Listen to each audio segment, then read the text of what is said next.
What's going on, people? Guns Blazing back at it again, and today we got some really spicy and unique ones for you. Starting off, we have a Water Xyz versus Numeron matchup, and overall today's theme is OTKs, FTKs, and even countering OTKs. So here we see the Max C, but he's gonna play through it. Gets the opponent a few card draws. The Kraken gets impermed though. Here he has the Max C of his own, but it is a Numeron player, so he's just gonna play right through this. Terraforming will search the Numeron network. And all of these Numeron Gate summons all count as summoned at the same time, so it's only one Max C draw. Now he's gonna go ahead and swing over this Kraken. It's gonna shoot its seeds out onto the battlefield, as nasty as that sounds. But overall, this will stop the attack as there's enough bodies in defense mode to prevent the direct 16k. And the Stealth Kraken once again special summons itself back. The Numeron player opts to swing over the Kraken spawn. And you don't usually see this every day, but in main phase 2, he tribute summons one of the gates for a Catapult Turtle, thinking he had game, but no. Because Stealth Kraken has a similar effect, but it's a quick effect. Destroying a gate and dealing half of its attack, which is exactly 8k. This next one is titled, My Opponent Special Summons Everything Except a Win. Which kind of makes me scratch my head as to how this happened, because he got multiple draws with the Archithus and the Hyper Librarian, and this hand looks like a Max C gave birth to it. And when we're looking at RPOV's opening hand, we don't really see any form of board-breaking cards, so... Anyways, long story short, skipping over a few summons here, he does only end on a Borreload Savage as his only monster form of negate.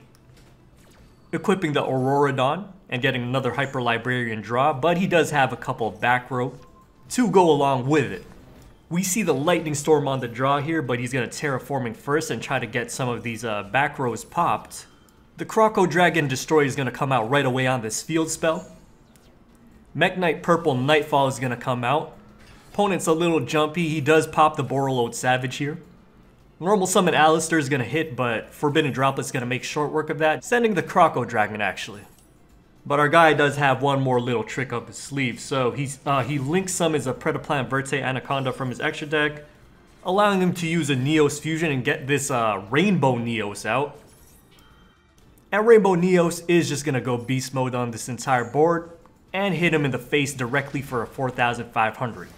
The opponent who generated so many cards last turn is finding himself in a rough situation, struggling to find some answers. Borreload Savage is going to come out, but that thing is puny. He's too little.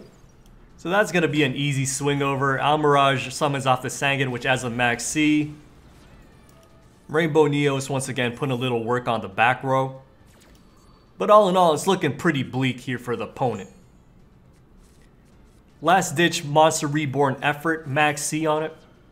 Attempts the Archithus to pop the Rainbow Neos, but we do have the Eveiler and even the Almirage protection to make sure that doesn't happen. Now this one had to be one of my favorite ones from the night. It's a dice/coin gambling deck, and we see the dice jar here. He's also running a bunch of protection cards like Wabuku, Threatening Aurora to make sure that he doesn't get attacked while he's setting up. So for those that are not familiar, Dice Jar is a flip effect monster that can deal up to 6,000 damage to either player actually. On top of that, we do have the Dark Sanctuary live. This is the field spell that makes every attack a coin flip. So if the opponent attacks and he hits a heads, the attack is nullified and the opponent takes half of the attacking monster's attack points in damage. We have the Misjudge and the Head Judging, which are negates depending on the coin flips as well. Plus we have the Book of Moon, so we already see he's trying to go for some reusing the flip effect of the Dice Jar play here. Head Judging going to be used on this Infinitrack monster right here. The opponent will call the heads or tails. He calls heads, it's a tails, so the monster gets negated. And now it's Dark Sanctuary cheese time. So again, every attack, this one's a heads, so it's not going to go through. Opponent takes 1550. Cup of Ace is going to go through. Heads, of course. POV getting his Joey Wheeler on. Yet another heads from the Dark Sanctuary, another 1550. This one, a tails. So bye-bye Misjudge. But this is where it gets spicy. Book of Tayu picked up on the draw, so he freely flips the Dice Jar and Book of Moons it right away. So Dice Jar, number 1 effect. So both players roll a dice. If it's tied, they have to roll again. Whoever gets a higher deals damage, and if it's a 6, it's 6,000. So first one's a betray, second one potentially ends the duel, and he rolls the only result which gets him game. 2 6,000s from the dice jar. Keep in mind that rolling a 5 is actually only 2,500. Ooh. Skull Servant. Some Skull Servant action. Alright, White Prince. Linkaribo. Pass. Okay, but you get Skull Servant and Lady of White into the grave. They're all Skull Servants in the grave though. This Tri-Brig boy is gonna get his Omen out.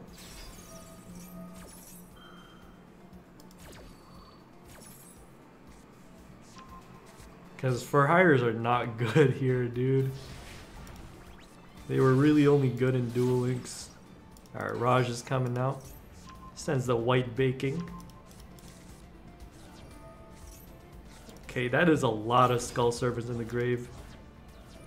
4,000 so far. 6,000 now. 8,000 now, okay. Damn. Revolt's gonna hit though. Uh-oh. Alright.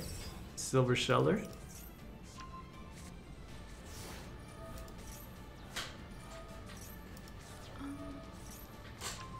No, you can't. That's a lie. There's no Rule 30 for a Magic Cylinder.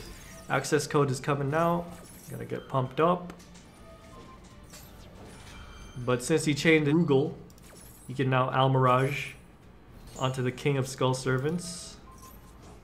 Now it can be destroyed. He droplets it. It's... oh my gosh. Okay. It comes back though. Oh no. So this next one, the opponent has something very sinister up his sleeve. The pre-prep is coming out, but it's not Drytron. So we're gonna see the incantation. This is gonna be some incantation megalith action going on. 2 interruptions have come out already, the Ash on the pre-prep and the E-Veiler on this incantation monster. But it seems that the opponent is going to be able to play through and still summon a few things here.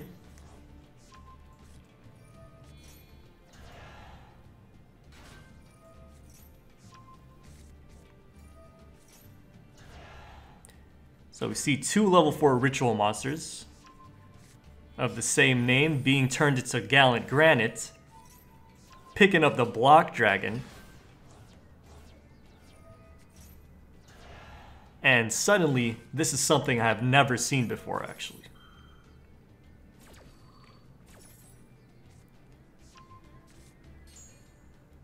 So Block Dragon is going to pick up Researcher, Rock Spirits, and 1 ritual monster which I cannot see the name of right now.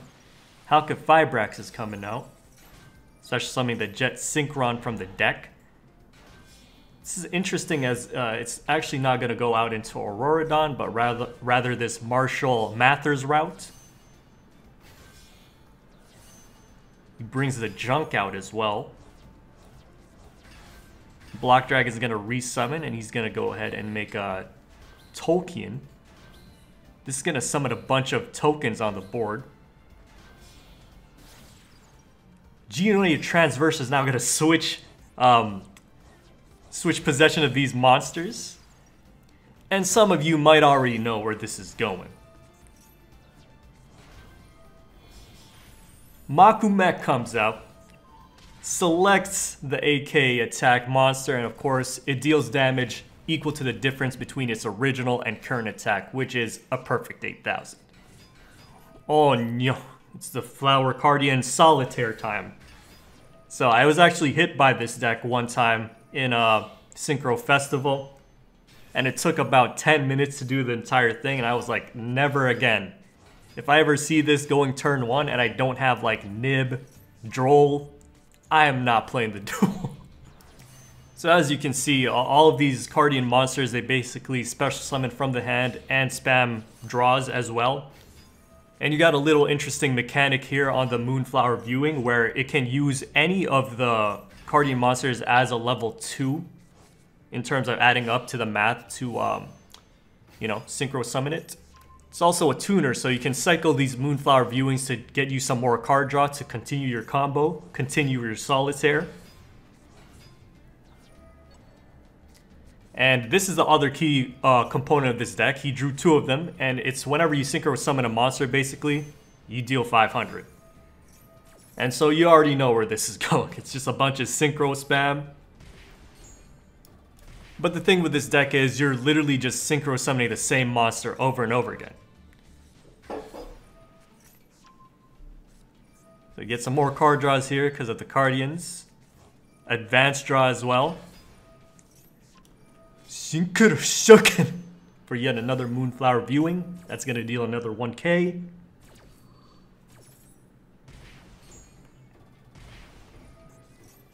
Pot of Avarice is picked up, which is actually going to be able to recycle a bunch of the Guardian monsters, including 2 of the Moonflower viewings, so that he can synchro summon them yet again. Picks up yet another one of these continuous spells, so quick maths, 1500, so he only needs 4 more Synchro Shokens to completely burn this guy down. So let me speed up that process for you because you already know what's coming, right? Spoiler alert, the burn finish does happen. It doesn't happen off of these continuous spells, actually. So at 3000, he's going to Synchro Summon one last time. Deal 15 with these continuous spells. And then this monster right here also deals 1500 on the draw phase, finishing him off. Oh no, he's going to get welcomed with some pokies. Weak pokey train, though. Like 4 pokies and they're done.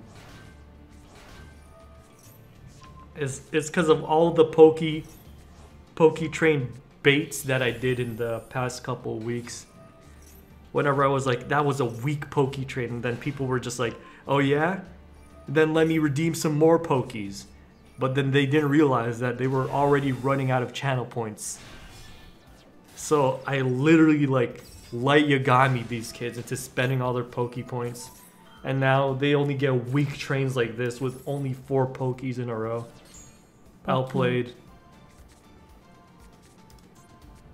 Pot of Pros for the Miscellaneosaurus. We got a fat disco ball here. Miscellaneous chain on the Eva. Ultimate chain on the Miscellaneous. Alright.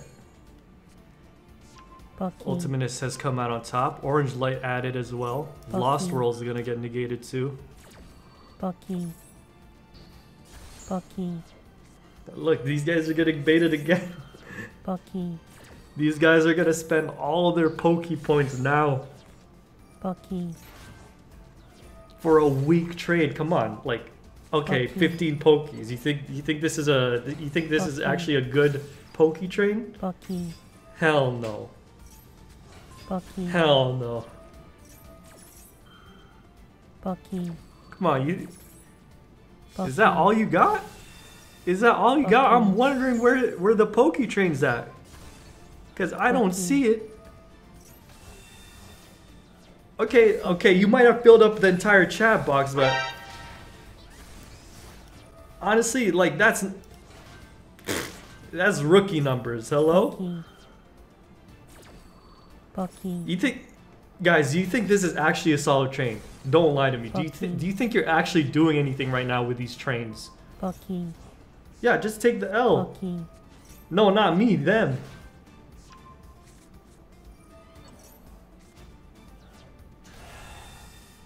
See? You guys are running out of gas already. You guys are running out of gas.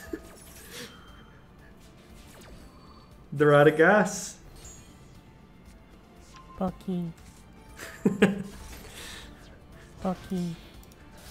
Okay, guys, I give up. I give up. You win. You win. You've proven me wrong. I actually couldn't focus on the replay because of you tilters. But this guy came back with Ultimate Conductor Tyranno somehow and just owned his entire board. Guess he used too many negates. Alright, last one, and we got some spicy waifu sofa chords action.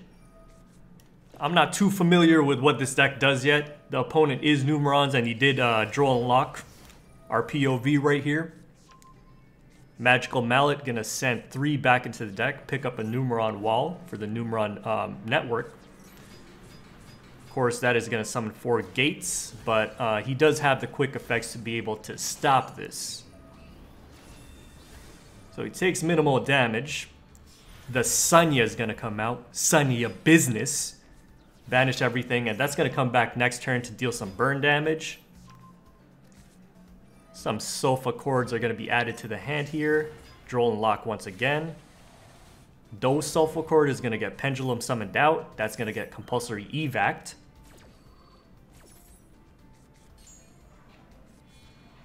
But he's going to just Tribute Summon it back out again. Go direct for 27. Sunya is going to come out. But this deck, it kind of runs out of steam if it doesn't manage to get the OTK off. Meanwhile, Sofa Chord's getting value every turn, Rependulum summoning everything, getting the Dose Sofa Chord Kuya back out again. Duster's gonna hit the back row, and then some easy swing overs for the game. Ladies and gentlemen, thank you for your replay submissions. Keep sending the spicy ones. Sorry if it doesn't get featured on a video. We do have a lot of replays, so I hope you understand.